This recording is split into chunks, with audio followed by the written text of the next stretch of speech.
Pleasant greetings to you. Happy Feast of the Holy Family. Let us talk about Tahanan.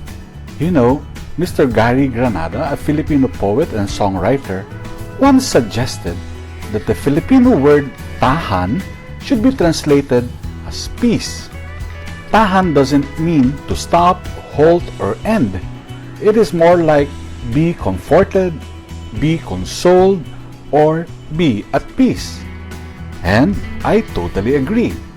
Tahan na is often said by a parent to a crying child, right? It is not a plea for the crying to stop, but an assurance that someone cares and will respond. Are you hungry? I will feed you. Are you cold? I will clothe you. Are you afraid and lonely or alone? I will accompany you. I am here now, my child. Tahan na, anak. Tahan na. Be at peace.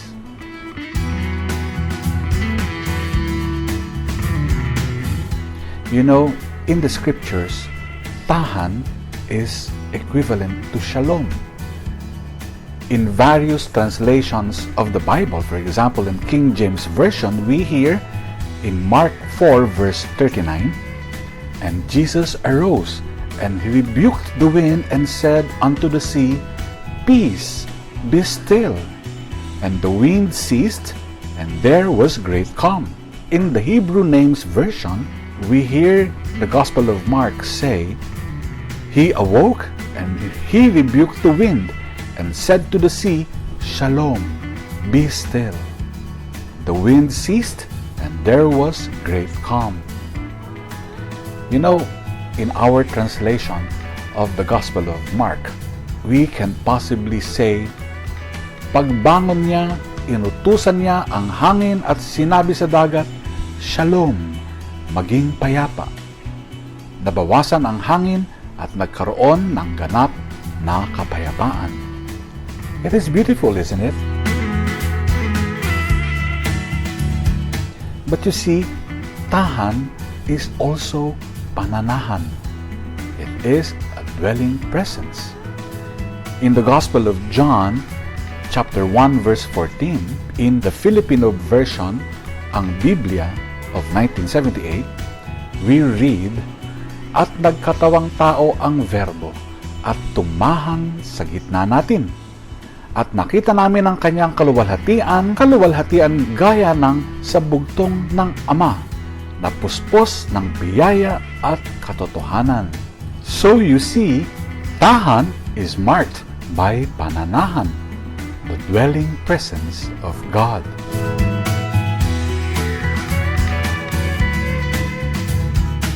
Now, let us look at the root word of tahanan. The root word is tahan. The Filipino word for home, tahanan, comes from tahan, obviously.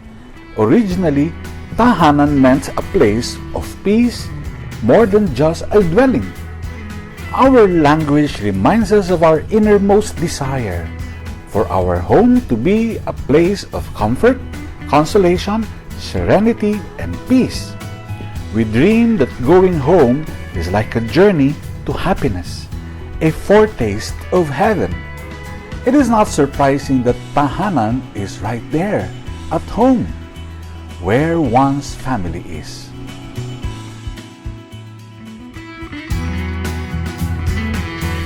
And you know, tahanan starts with marriage. The Filipino phrase is lumagay sa tahimik. The bride and the groom anticipate with eagerness, joy, and excitement a peaceful life, right? The sacrament of marriage is described beautifully in the document Familiaris Consortio number 30, and I quote John Paul II, "How can I ever express the happiness of a marriage joined by the Church, strengthened by an offering, sealed by a blessing, announced by angels, and ratified by the Father? How wonderful the bond between two believers, now one in hope, one in desire, one in discipline, one in the same service." You know, our Tagalog word for wedding, kasal, is derived from the Spanish casar. That is, to make a home, to make a tahanan, to make a haven of peace. Why? Because with marriage comes the family, especially when blessed with children. In a 2007 study measuring progress of Philippine society, gross national product, or gross national happiness, one finding is that family life is the most important source of happiness for many Filipinos. In Cartoon Network's New Generations 2012 survey, Filipino kids said quality time spent with parents is one of the top 2 things they are happiest about. Simply, tahanan is home, home is tahanan, a haven of peace. It is a challenge not just for individuals, but for the nation as well. You know, our laws acknowledge the crucial role of marriage and family. The Philippine Constitution recognizes marriage as the foundation of the family and shall be protected by the state. The same Constitution recognizes the Filipino family as the foundation of the nation. Accordingly, it shall strengthen its solidarity and actively promote its total development. In stating this, the Philippine Constitution succinctly describes from whom, through whom, and for whom the state exists: the family. The state knows, as individuals and families have long known, that amidst the turmoil and turbulence of this world, the differing opinions about what marriage is, the struggles, the daily grind, debates, and claims for truth, all we want is all we need: tahanan. But let us talk about the enemy of tahanan: greed. Greed destroys shalom. It destroys the tahanan. According to Pope Francis, an unrestrained desire for wealth and possessions serves as a malady propelling wars and conflicts worldwide. He emphasized that the craving for possessions forms an addiction, leading people into enslavement and giving rise to an unprecedented injustice in history, where a few possess so much and many possess little or nothing. And Pope Francis also warns, take care to guard against all greed, for though one may be rich, one's life does not consist of possessions. The incessant desire to be rich, he said, is an illness that destroys people, because those who have a lot are never content. They always want more and only for themselves. You know, the Tagalog word for greed is kasakiman. The root word is sakim. It possibly comes from the Arabic word sakim, which means deceased, weak, sick, or infirmed.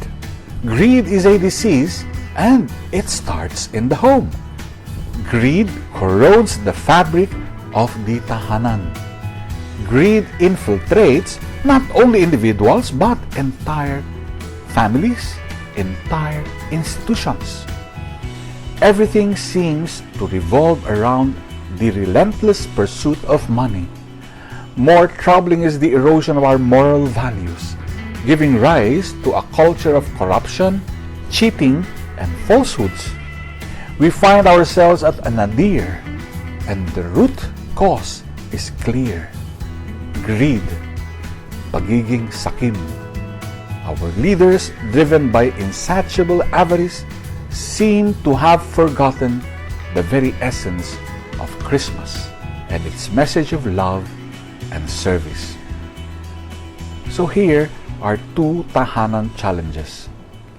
My dear parents and children, number 1, please check for greedy attitudes amongst your children and your siblings.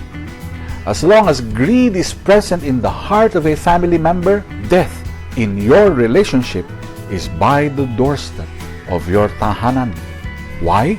Because greed makes a person blind and foolish so that he or she becomes an easy prey for death and destruction. Secondly, please check for mindsets that destroy the concept of marriage or kasal. Distort or destroy marriage, you destroy your tahanan. May God bless our tahanan. Amen.